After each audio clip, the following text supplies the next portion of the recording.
జగన్ మీద విమర్శించినటువంటి షర్మిల గారు వైఎస్ షర్మిలనో మరి లేకపోతే వాళ్ళన్నట్టు వాళ్ళ అత్తగారింటి పేరు ఏందో నాకు తెలియదు. అనిల్ శర్మ గారి ఇంటి పేరు నాకు తెలియదు.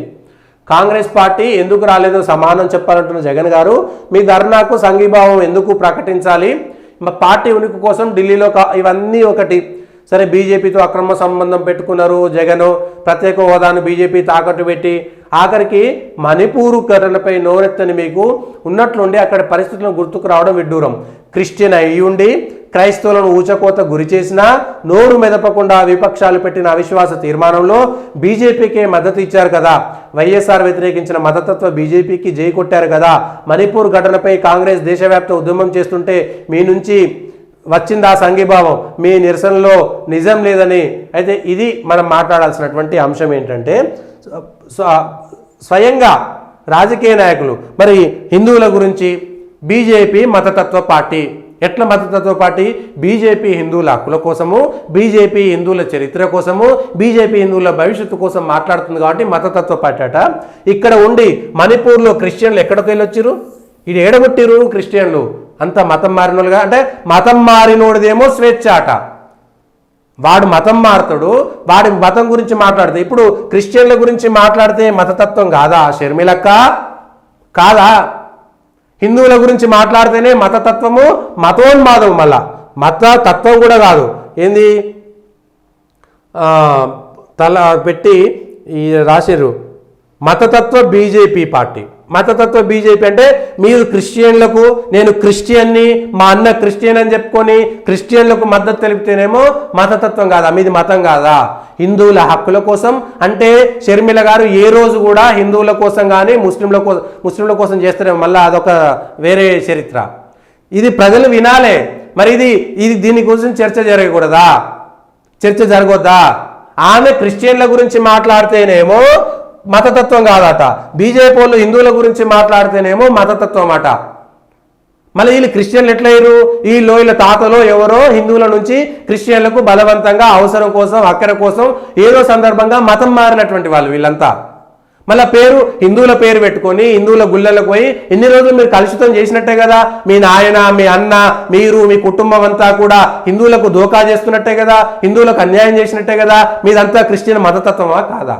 ఇగో ఇది చర్చిస్తే మళ్ళీ వాళ్ళ సతీష్ కుమార్ అంటాడు మతత్వవాది అంటారు. కానీ చర్చించకపోతే బీజేపీ హిందువుల గురించి మాట్లాడితే, హిందూ దేవులను విమర్శిస్తేనేమో వాడు గొప్ప స్వేచ్ఛాజీవి, వాడు గొప్ప అభ్యుదయవాది. వాడు క్రిస్టియన్ల గురించి మత మార్పిడి గురించి మాట్లాడితేనేమో అభ్యుదయవాది కాదు, వాడంతా అభ్యుదయవాది. ఇది క్రిస్టియన్ల గురించి మాట్లాడితేనేమో మతత్వం కదా. మణిపూర్ అల్లర్ల గురించి మాట్లాడండి, మణిపూర్లో శాంతి జరగాలని మాట్లాడండి. కానీ క్రిస్టియన్ల గురించి ఎందుకు మాట్లాడుతున్నారు? మరి అక్కడ హిందువులు మైతేయుల గురించి మాట్లాడితే తప్ప? అక్కడ ఉన్నటువంటి మైతేయులు పూర్తిగా హిందుత్వం గురించి మాట్లాడి, మైతేయులు పూర్తిగా హిందుత్వం గురించి ఉంటే వాళ్ళందరి ఆస్తులను ధ్వంసం చేస్తున్నటువంటి అక్కడ ఎన్జిఓల పేరుతున్నటువంటి మత మార్పిడి ముఠా కదా మణిపూర్లో ఇవాళ అల్లర్లకు దారితీసింది, అల్లర్లకు గురి చేసింది. నార్త్ ఈస్ట్ మొత్తం నాశనం కావడానికి ఎవడు చరిత్ర చూద్దాం. నార్త్ ఈస్ట్లోకి ఒక హిందూ సాధువు పోకుండా ఆ రోజు జవహర్లాల్ నెహ్రూ కదా తీర్మానం చేసింది. ఈశాన్య రాష్ట్రాల్లోకి ఒక సాధువు పోకుండా పూర్తి స్థాయిగా క్రిస్టియన్లుగా మారడానికి దారి చూపింది జవహర్లాల్ నెహ్రూ కాదా? నేను యాక్సిడెంటల్ హిందూ అని చెప్పుకున్నటువంటి జవహర్లాల్ నెహ్రూ ఈరోజు దీనికి కాదా? అంటే వైఎస్ షర్మిల గారు క్రిస్టియన్ల గురించి మాట్లాడితేనేమో తప్పులేదు, అది మతతత్వం కాదట. హిందువుల గురించి మాట్లాడేటువంటి వాళ్ళేమో మతతత్వం అంట. మరి రాజకీయాల్లో హిందువులు, కులాలు, మతాలు పట్టింపు ఉండకూడదుపై అందరికీ స్వేచ్ఛగా అంట.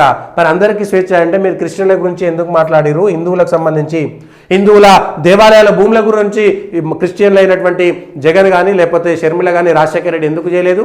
ఆ రోజు తిరుమల 2 కొండలే ఉండాలని మీ నాయన చెప్పింది మీరు క్రిస్టియన్ కాబట్టేనా?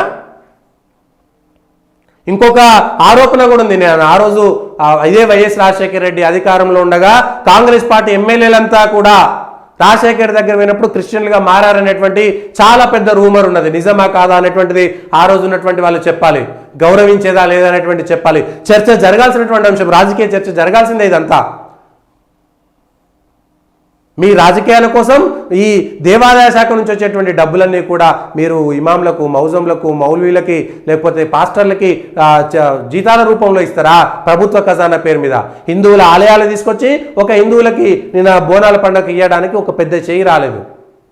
ఇగో ఇది దేశంలో జరుగుతున్నది.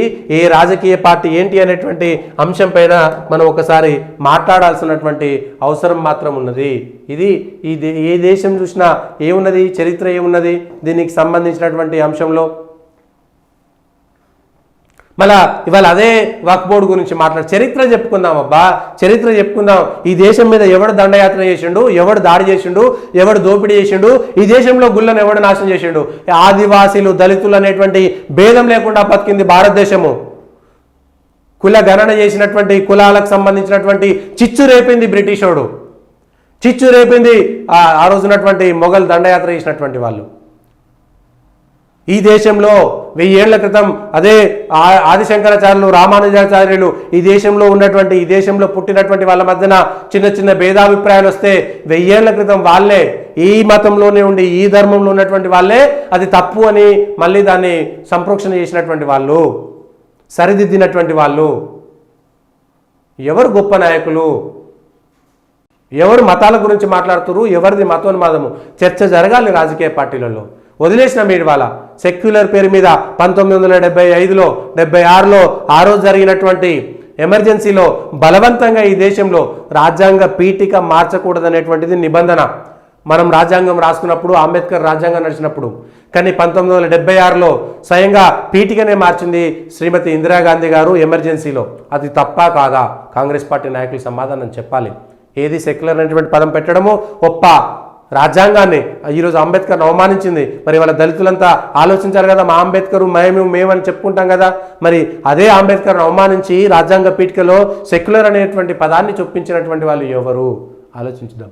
ఇవి చర్చ జరగాలి. కాంగ్రెస్కో బీజేపీకో ఎవరో కాదు. ఈ దేశంలో ఉన్నటువంటి ధర్మాన్ని నాశనం చేస్తే ఈ దేశం చీలికలు పేలికలుగా మారుతుందనేటువంటిది మన ఒక 4-5 తరాల ముందు తరాలను నాశనం చేసేసి అయిపోయింది. బానిసత్వమో, భయమో, ఇంకేదో బతకడం కోసమో.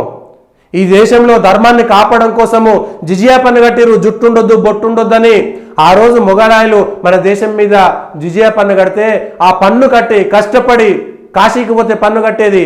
సేమ్ ఇవాళ మళ్ళీ అదే జరుగుతుంది కదా.